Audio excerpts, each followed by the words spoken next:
Fala galera, beleza? Rafa na área, chegando aqui para trazer os palpites da equipe Prof Trader. A nossa equipe aí que tem um grupo VIP, tá aqui o número 11910 85 42 87. Você entra em contato com a gente através do WhatsApp por mensagem de texto ou de voz. Temos muitos jogos para amanhã, terça-feira. Entre essas partidas que nós temos no grupo VIP para amanhã, tem várias duplas que nós preparamos da fase de classificação da Champions League. Tem uma zebra na América do Norte, numa partida bem interessante. E tem jogo até de Europa Liga, tem jogo até em países pequenos, tem uma dupla na Colômbia. Então não deixe de conferir, entre no nosso grupo VIP. Tivemos grandes jogos nesse final de semana e grandes resultados. Bom, vamos falar então de amanhã. Vamos começar aqui com a primeira dupla. Primeira dupla dobradinha da Série B do Campeonato Brasileiro. No mesmo horário, 21h30, o Goiás enfrenta o Remo. Nós vamos de empate ao Goiás. E às 21h30 também o Vascão enfrenta o Vila Nova. Nós vamos de vitória do Vasco da Gama. O que nós estamos pensando para o primeiro confronto, Goiás e Remo? O Goiás, nós acreditamos que não perde o jogo para o Remo, porque ele é o quarto colocado do campeonato, tem feito uma boa campanha, é o terceiro melhor quando joga em casa, e a equipe fez 7 jogos em Goiânia, venceu 5, empatou 1 e perdeu apenas um jogo. Essa partida em que o Goiás perdeu foi para o Náutico, que é absolutamente normal. O Náutico é o líder do campeonato da Série B. Os grandes destaques do Goiás nesse campeonato é a dupla de ataque.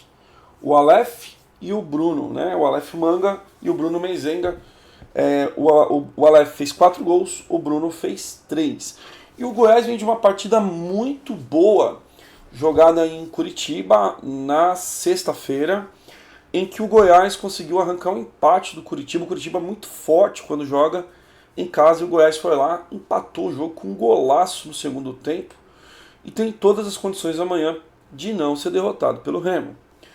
O Remo perdeu dos últimos 4 jogos, perdeu 3. Fora de casa tem campanha de rebaixado, é o quarto pior visitante.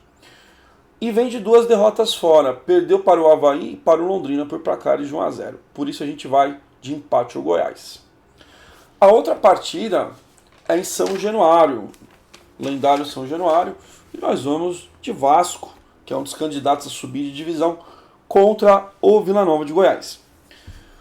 Por que a gente vai na vitória do Vasco? O Vasco, apesar de não estar tão bem classificado como deveria estar, pelo time que tem, pela tradição, o Vasco é a quarta melhor campanha em casa. Então, em São Januário, o Vasco continua ainda assim sendo muito forte. Os últimos 5 jogos em casa do Vasco foram 4 vitórias e um empate. Então, de 15 pontos, o Vasco fez 13 e deixou uma ótima impressão a última vez que jogou em casa, na estreia do Lisca, vencendo o Guarani por 4-1. O time foi muito bem. E nesse momento o Vasco está a 1 vitória do G4. Então, se o Vasco vencer o Vila Nova com uma combinação de resultados, ele pode encerrar essa rodada entre os 4 primeiros colocados da Série B. Que é uma coisa até natural. Uma hora vai acontecer. O Vasco, acredito eu, que vai estar entre os 4 primeiros. E o time vem de uma vitória fora de casa contra o Vitória da Bahia, em que o Vasco venceu um jogo muito difícil por 1-0 e vem motivado aí para enfrentar o Vila. O Vasco em casa é sempre muito forte e para mim o Cano pode fazer a diferença nesse jogo. O Germán Cano, que é um grande jogador. Para mim, muitos times da Série A não tem um centroavante desse gabarito. Eu mesmo queria no meu time. O Cano pode fazer a diferença amanhã. O Vila é um time muito perigoso até que fora de casa, porque tem um bom contra-ataque, mas o Lisca acertou o setor de marcação do Vasco, na recomposição também. Então não acredito o Vasco tomando tantos contra-ataques do Vila Nova. Acho sim que o Vasco vai pressionar o jogo inteiro, deve consequentemente fazer 1-0 e depois controlar o jogo. Então nós vamos de vitória do Vasco. Essa cotação dessa dupla tá 2, tá, galera? Próxima dupla, nós vamos de campeonatos sul-americanos. Começando com a Sul-Americana, às 19h15, o Rosário Central, tradicionalíssimo clube argentino, enfrenta o Bragantino, né? O Red Bull Bragantino. E nós vamos aqui de empate ou Braga. A gente vai confiar no time brasileiro.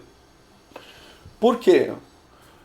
O Rosário, eu tive a oportunidade de ver os 2 jogos que o Rosário fez na fase anterior contra o Deportivo Táchira da Venezuela, equipe fraquíssima. E o Rosário sofreu. O Rosário sofreu na partida na Venezuela, empatou por 2-2, mas o time Deportivo Táchira era muito fraco. E depois em casa, onde todo mundo imaginava uma goleada do Rosário, o time venceu por 1-0, tomando alguns sustos. Por isso, eu acredito mais no Bragantino. Além disso, o Rosário Central começou o Campeonato Argentino muito mal. Nas 4 primeiras rodadas foram 3 derrotas, e elas foram seguidas, né? O time vem de 3 jogos aí que só perdeu. Já o Bragantino faz uma grande temporada, tá priorizando esse jogo, tanto que na sexta-feira o Bragantino atuou com vários reservas na partida contra o Sport Recife, em Recife, e o Bragantino está muito motivado para eliminar o Rosário e tem condições de começar muito bem amanhã mesmo na Argentina. Aliás, o Bragantino nesse campeonato já ganhou lá na Argentina, foi do Talleres de Córdoba, né? Venceu a equipe lá na fase de grupo e agora vai enfrentar o Rosário, sendo que para mim o Bragantino tirou um dos candidatos ao título, que era o Independente Del Valle do Equador, o mesmo Independente Del Valle do Equador que tinha eliminado o Grêmio da Libertadores. Então o Bragantino chega muito forte, ganhou o jogo lá no Equador do Independente Del Valle e depois administrou em Bragança. Para mim é um time tecnicamente melhor que o do Rosário, pelas partidas que eu vi do Rosário no Campeonato Argentino. E o Bragantino, grande temporada, grande fase, 4º colocado do Brasileirão. Então empate ou Bragantino. E aí nós vamos para o jogo da Libertadores, às 21h30, um grande clássico chamado aqui em São Paulo pela imprensa de Choque Rei.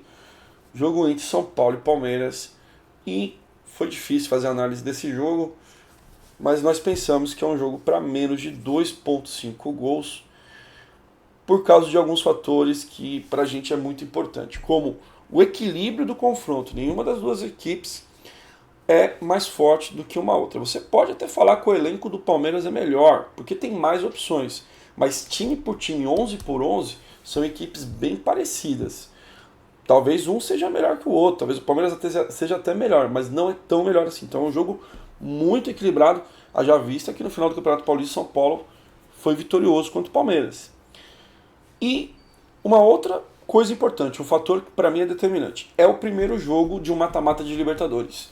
Mata-mata de Libertadores costuma ser resolvido na segunda partida, que é onde as equipes se abrem um pouco mais. Esse primeiro jogo acho que vai ser muito preso, como foi a primeira final do Campeonato Paulista terminada 0-0. Além disso, o histórico desse ano mostra que São Paulo e Palmeiras têm feito jogos, além de equilibrados, de pouquíssimas oportunidades de gol. O primeiro confronto desse ano foi pelo Campeonato Paulista na fase de classificação, no Allianz Parque. São Paulo venceu o jogo por 1-0, num jogo que praticamente não houve oportunidades para as duas equipes. Numa saída de jogo errada do Palmeiras, o Daniel acaba recuperando, toca para o Pablo faz 1-0. Então o São Paulo venceu por 1-0 o Palmeiras. Aí nas finais do Paulista, o primeiro jogo, Allianz Parque, 0-0, um jogo extremamente difícil. O Palmeiras teve uma chance e o São Paulo teve uma bola do travessão no último minuto do Sara. Mas assim, jogo também 0-0, placar corretíssimo.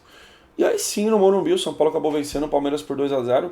Mas até o primeiro gol do Luan, que foi um gol que bateu na perna do zagueiro do Palmeiras e desviou do goleiro, o São Paulo e o Palmeiras faziam um jogo de nenhuma chance para os dois lados. E aí São Paulo, depois do segundo tempo, confirmou a vitória por 2-0, mas um jogo equilibrado. E aí, no último clássico entre São Paulo e Palmeiras, um jogo de muita rivalidade e de muitas polêmicas, as equipes empataram em 0-0. Houve a polêmica do pênalti, que o juiz voltou atrás, que na minha opinião foi pênalti, o zagueiro do Palmeiras derruba o atacante de São Paulo. E o segundo gol, que o juiz também cancelou, porque alegou que o Miranda estava impedido, sendo que o Miranda não participou do lance, e aí deu toda aquela confusão que todo mundo viu. Mas foi uma partida em que o Palmeiras teve uma chance clara e o São Paulo teve essas duas chances. O pênalti, que foi desmarcado, e o gol de bola parada no último minuto. Acredito eu que deve ser outra partida com característica de 0-0 ou de 1-0 para uma das equipes. Por isso, nós acreditamos no menos 2,5 e aí a cotação está por volta de 2,10. Beleza, galera? Vou ficando por aqui. Um grande abraço para vocês. Não esquece de compartilhar o vídeo com os amigos, ativar o sininho para receber as notificações e se inscrever no canal. Um abraço.